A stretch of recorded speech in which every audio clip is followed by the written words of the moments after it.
Hello Taurus, this is Inspired 2016 with your weekly tarot reading for the week commencing the 17th of November until the 24th of November 2025. The first card for you is representing, how do you feel about yourself? Your card is the Eight of Wands. You are so sure about your goal that all distractions have been removed and you can now devote yourself to the task with complete concentration, determination, and will. This experience can be very productive, allowing you to accomplish a lot in short time. With the Eight of Wands, you can look forward to the rapid completion of a project that is currently underway, but you can also expect to be occupied by something new and even more exciting and inspiring very soon. There really is no stopping you right now, as you are just bursting with energy and ideas, and cannot wait to achieve one task in order to start another. To maximize this energy, it is important to ensure that your activities are focused on your broader goals and that you are investing in the right things at the right time. Also, make sure that before you move to the next task, your previous task is complete. This card is a sign to strike while the iron is hot. It is most definitely an action-oriented card that encourages you to move quickly to pursue the best opportunities available right now. There is no waiting around while the Eight of Wands is present, so determine where your energy will be directed and get on with it. Often, the Eight of Wands suggests air travel. It is more likely to be a short-term or whirlwind trip, such as a business trip or holiday. You may even enjoy being part of a tour group that visits 10 countries in as many days. On the downside, the Eight of Wands denotes haste and rapid advancement of a situation, which may result in the wrong decisions being made. It will be important to have all your resources available to be used in your best interests. Be mindful not to rush into things without having a clear plan of where you are heading. The second card for you is representing, what do you want most right now? Your card is the Fool. What you want most right now is embarking on a new journey, one that is completely unknown and will take you to uncharted territories. The Fool is all about new experiences, personal growth, development, and adventure. The Fool card asks you to take a leap of faith and to trust in the universe, in that if you begin a new journey, you will find success. This Fool lives a carefree life, free from worry and anxiety. He does not seem to mind if he does not really know what lies ahead. The Fool card may represent a choice to be made, one of vital importance. However, there are always many different options available and the choice must be made wisely. If you are facing a decision or moment of doubt, the Fool encourages you to believe in yourself and follow your heart, no matter how crazy or foolish your impulses may seem. This is a time when you need to truly believe and have faith in where the universe is taking you. The Fool is an excellent card to meditate on if you are experiencing a lot of fear in your life. The Fool enhances courage, risk-taking, and the creative expression needed to open up new areas in your life. The Fool is always whole, healthy, and without fear. He is the spirit of who we are, the spirit expressed and experienced as wonder, or curiosity and anticipation. We never know what is in the future, but like the Fool, we must blindly go forward. You need to trust that you are a spirit born into flesh to enjoy life and grow in experience. Take a chance and see what happens. The third card for you is representing your fears. Your card is the Three of Cups. You are afraid of betrayal of trust and possible cheating from someone close to you.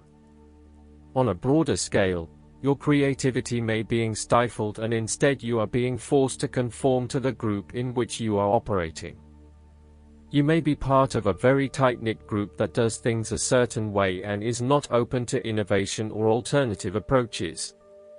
You need to consider whether you are willing to sacrifice your creative abilities in favor of the group's desires. The Three of Cups may also reflect isolation from others. If this is the case, it is time to take charge of the situation and to reconnect with your community. Consider joining a group or organization, and if the need for support is present, seek out the necessary resources. Similarly, you have lost touch with your close friends, perhaps due to a falling out or other, more demanding priorities such as work or family commitments. See this card as a reminder to reconnect with your friends, let your hair down and have a good time, without worrying too much about the consequences. On the other hand, the Three of Cups may indicate overindulgence in the party scene. You may be spending most nights out at bars and nightclubs, indulging in drugs and alcohol and throwing caution to the wind. You may also be in the work hard, play hard mindset, when what you need is greater balance in your life. Be mindful about the longer-term consequences of your actions and ask yourself whether this is indeed a sustainable lifestyle. Take a break from the social scene to regroup and get some much-needed sleep. The fourth card for you is representing what is going for you. Your card is the Ten of Swords. You may feel powerless as something comes to a crushing and sudden end, and you feel as if you are being attacked or backstabbed by someone else.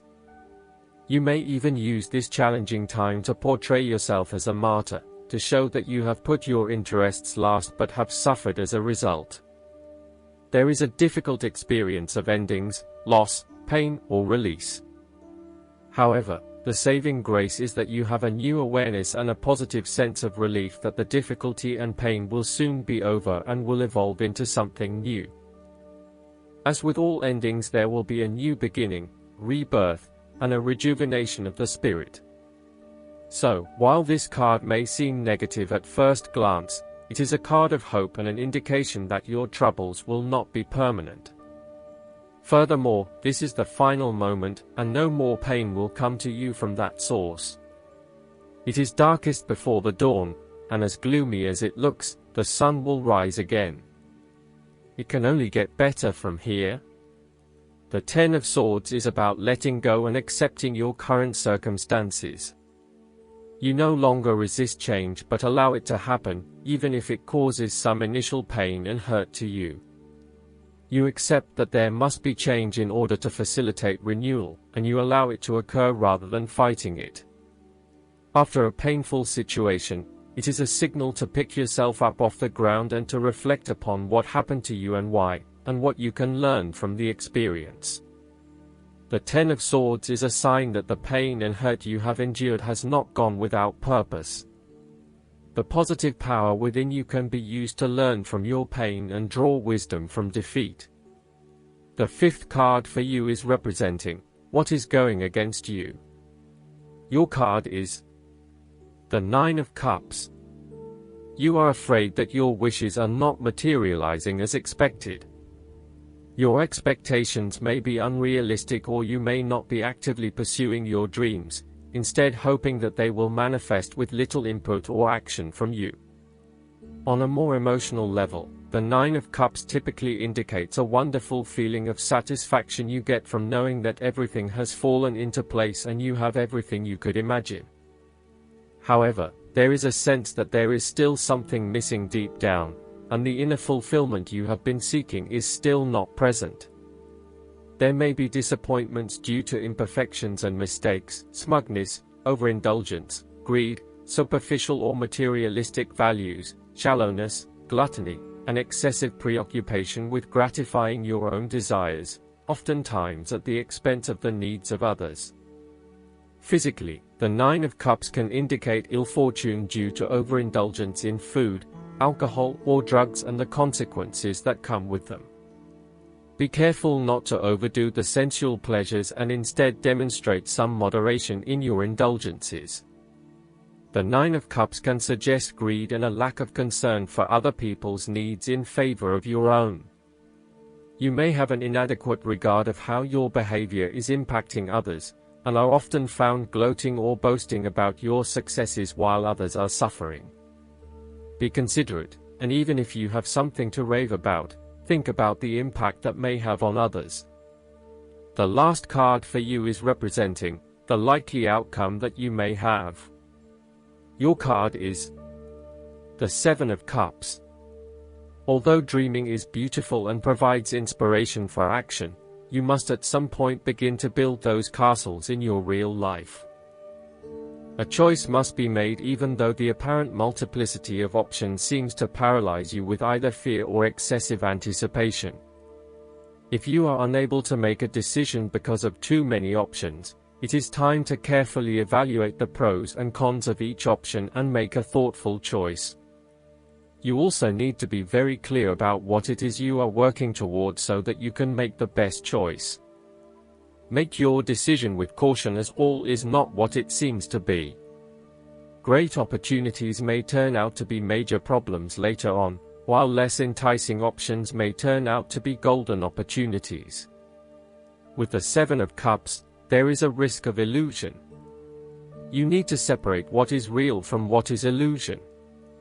Protect yourself against unclear or wishful thinking and habitual daydreaming. Oftentimes, this card shows choices and plans that have little or no basis in reality.